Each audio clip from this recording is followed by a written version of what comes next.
Isibusiso sokubingelela uma uvuka nje kuseni noma uhlangana nabantu uyabaza ubaze kodwa nje modlula abantu ukuthi sanibonani kuyisibusiso phambi kokuso komdala. Kuyisibusiso ukuthi ungacelanga into ungacelanga ukudla uma uganiwe noma usazogana noma mhlawumbe usunegoduso noma unomakoti uthole sekucela sethi baba ngicela ungaphumeli ngaphandle okanye ungaphumi ungazange uphume idini. Kuyisibusiso lokho.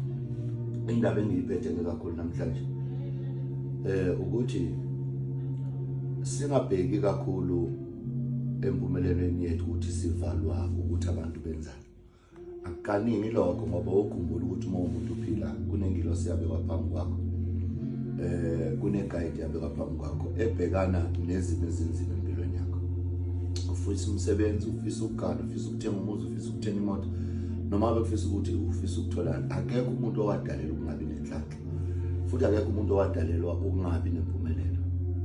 Wonke umuntu udalelwa ukufika lapho afisa ukufika khona. Inkinga iba yodwa ukunganaki. One, yonke into iqala ekhaya. Impumelelo ayikho phambili lapho yakhona ukuthi uzothola impumelelo eGoli uma usuka emakhaya.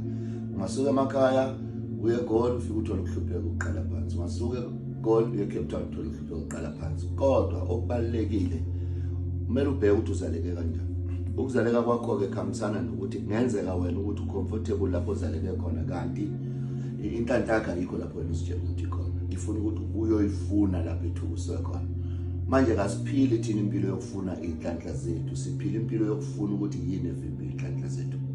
Iyona isiqalo-ke senza ukuthi umuntu athathe 10 years ukuthi aphumelele, ngoba isikhathi esiningi siyofuna ukwazi yini eyenza ukuthi, kanti imvama yezinto siyishiye emuva emakhaya. Angithi uyabona konke okusihluphayo sikushiya emasofeni esihlala kuwo, embhedeni esihlala kuyo, emagcekeni esikhulu. Ngizokwenza nje umzekelo. Namhlanje kuney'ngane ey'ningi eziphila impilo yokulungisela abazali. Angithi uyabona into leyo. Umuntu athola after 30 years esefisa ukuganwa ukuthi akakwazi ukuganwa ngoba umama wakhe nobaba wakhe abashadanga. 2, akakwazi ukuthatha umakoti ngoba ugogo akazange aqoyise okanye ashade. 3, akakwazi ukwenza into ethile ngoba umuntu othile akakwazanga ukwenza. Uma kuprogramekile lokho kwafika emqondweni vele ngeke senze ngoba sekufanele udlule kuzo zonke lezi zinto. Angithi uyabona. Thatha umuntu ongakholelwa kulezo zinto oyiphilelayo nje, kuyenzeka nje umuntu agana kudlule futhi. Angithi uyabona. Kodwa inkinga iba sekutheni wena ipurpose ozalelwe yona uyisebenza kanjani, wenze njani wena, ikuphi okucabangayo. Ubokhumbula ngisho ekhaya ophila kulo uma besekhona abazali. Uma uwumntwana ocabanga izinto ekhaya, ulungisa ikhaya, ulekelela abazali, uhlonipha, wenza kahle, uvama ukuthola ibusisa. Ngithi kodwa futhi uma umntwana ongangaki nje uhambayo nje abuye ebusuku kanjalo uvama ukuthi uphuma olimini labazali kuba ziqalekisa. Ngithi na kanjalo-ke empilweni kunjalo. Into efanele siyibheke yodwa ukuthi abazali bethu benzani, sibacele intethelelo finish. Bayaphila baphile ngoba iy'mpilo zethu ziphethwe lo owavudla kuyeswini, ziphethwe lona owakuletha emhlabeni. Angazi ngizani. Akukhathalelekile ukuthi bahlala bobabili bashadene noma banjani. Okubalulekile kumuntu ukuthi acelele bona intethelelo ngoba iy'busiso zethu azikwazi ukudlula bona ezizinyethi. Kuwesi masibambile emhlabeni kulokho zonke izinto, hayi ngoba befuna ukuthi singaphumeleli, kuyazenzakalela ngoba kuba nomandela futhi umuntu avinjwe la kuthiwa ngeke udlulela wena ngoba ingane yakho kwaba ukuthi nokuthi. Hayi ngoba ingane yakhe yenza isono noma yenza icala, cha, ngoba yena wadala isono ngokuzaleka kwalengane bese kuthiwa ngeke-ke umphefumulo wakho ukhululeke.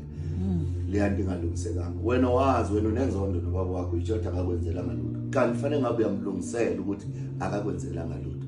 Ukulungisa akusho ukuthi sekufanele kugijinywe kuwe kwenzakaleni yonke lento. Cha. Uyawazi ukulungisa wena self ngoba kufuneka wena through umthandazo uma ukholelwa kuwo khona noNkulunkulu wakho, ucelela ubaba noma umtethelelo ogogo bakho ababengamfuni ubaba wakho mhlawumbe. Uma ukhonza usenkolweni njengami ngiwashembe ilungiseka kalula leyo nto enkolweni enguyo. Angithi uyabona iy'mpendulo ziyabuya futhi kube kuhle. Noma useRoma noma ukuphi akudingi ukuthi uzube senkonzweni ethile ukuthi ulungisele abazali bakho. Izinto ezisibambayo thina esingazazi. Sibanjwa imikhuba yabazali bethu. Angithi uyabona.